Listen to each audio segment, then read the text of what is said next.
আসসালামু আলাইকুম ওয়া রাহমাতুল্লাহি ওয়া বারাকাতুহু।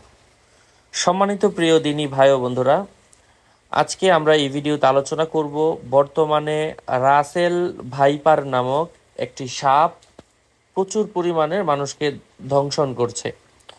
এবং অন্যান্য সাপ যেমন মানুষ দেখলে পালিয়ে যায়, এই সাপটা একসাথে নাকি 70টা 80টার মতো বাচ্চা দেয় এবং এটা মানুষ দেখলে আরো উল্টা কামড় দিতে আসে। এবং এটা হচ্ছে এমন একটা সাপ, এই সাপের বিষের কোনো ওষুধ এই পর্যন্ত পৃথিবীতে তৈরি হয়নি। হাদিসের মধ্যে এটা এসেছিল কিয়ামতের আগে এমন এমন বিভিন্ন রোগ, এমন এমন বালা মুসিবত আসবে যেগুলোর চিকিৎসা মানুষের হাতে থাকবে না। আগে ছিল যেমন করোনা মহামারী, ঠিক এখন আরেকটা আসলো, এটা হচ্ছে রাসেল ভাইপার। আল্লাহ পাক আমাদেরকে কতভাবে সতর্ক করছেন, কিন্তু আমরা সতর্ক হচ্ছি না বিধায় আজকে আল্লাহ পাক একের পর এক বিপদ আমাদেরকে দিচ্ছেন।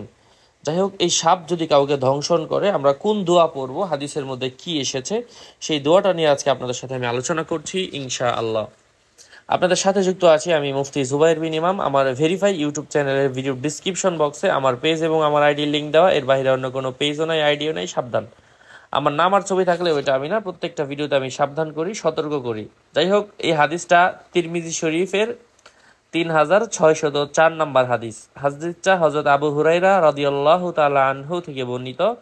আল্লাহ রাসূল সাল্লাল্লাহু আলাইহি ওয়াসাল্লাম বলেন, যে ব্যক্তি সকাল সন্ধ্যা এই দোয়া 3 বার পড়বে, আল্লাহ তাআলা তাকে সমস্ত প্রাণী, বিশেষ করে সাপ, বিচ্ছু প্রভৃতি বিষাক্ত ও কষ্টদায়ক প্রাণীর অনিষ্ট থেকে রক্ষা করবেন। সুবহানাল্লাহ। দোয়াটির আরবি হচ্ছে আউযু বি কালিমাতিল্লাহিত তাম্মাতি মিন শাররি মা খলাক। নিচে বাংলা উচ্চারণ আছে আউযু বি কালিমাতিল্লাহিত তাম্মাতি মিন শাররি মা খলাক। অর্থ, আমি আল্লাহর পরিপূর্ণ কালামের দ্বারা প্রত্যেক শয়তান, বিষাক্ত প্রাণী এবং প্রত্যেক কুদৃষ্টির অনিষ্ট থেকে আপনার কাছে আশ্রয় চাচ্ছি হে আল্লাহ। দেখেন, একের পর এক মহামারী আসবে। মহানবী বিশ্বনবী মুহাম্মদুর রাসূলুল্লাহ সাল্লাল্লাহু আলাইহি ওয়াসাল্লাম আমাদেরকে সেই 1400 বছর পূর্বেই আমাদেরকে এই দোয়াগুলো জানিয়ে দিয়ে গিয়েছেন যে কোন সময় কোন ধরনের বিপদ আসতে পারে এবং কিভাবে আমরা এই সমস্ত বিপদ আপদ থেকে হেফাজতে থাকবো ইনশাআল্লাহ। এই জন্য এই দোয়াটা পড়বেন। যদি কাউকে কামড় দেয়, অবশ্যই আল্লাহ তাআলার খাস রহমত যদি হয়, আল্লাহ তাআলা তাকে এই দোয়ার মাধ্যমে বাঁচিয়ে রাখতে পারেন। কারণ দোয়া এটা সেই আগের মতোই আছে, কিন্তু পরিবর্তন হচ্ছে আমাদের ইমান আমল কমার কারণে আমাদের দোয়াতে কাজে লাগে না। দোয়া সেই আগেরটাই, দোয়া নতুন নতুন 2 দিন পর পর কেউ আপডেট করে না। যাই হোক, আশা করছি উপকৃত হয়েছেন। আরও আপডেট পেতে আমার সাথেই থাকবেন। আমার পেজ এবং আমার আইডি লিঙ্ক ডিসক্রিপশন বক্সে দেওয়া। আমি আগেও সাবধান করেছি, আবারও করছি, আমার কোনো ইমো নেই, হোয়াটসঅ্যাপ নেই। সাবধান। সুস্থ থাকবেন, ভালো থাকবেন।